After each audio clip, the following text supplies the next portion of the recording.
So ito na nga guys, ayan nakagala na naman ulit tayo dito sa Manila at nakasakay na naman ulit tayo ng train. Ayan po yung nakikita natin guys. So yung mga double cards, ayan, nakita-kita. Ayan guys, ayan.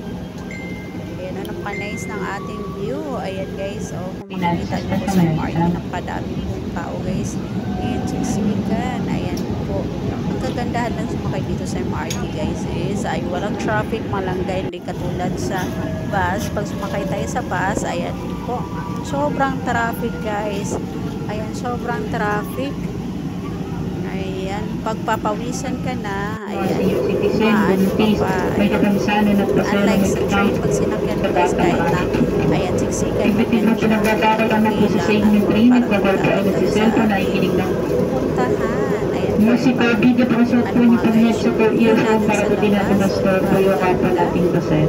Ang way po ay makakita ng kainay na ng gamit o importanteng gamit po nakita sa loob ng train kung sa istasyon, takoy i-report po sa mga security personnel o station personnel.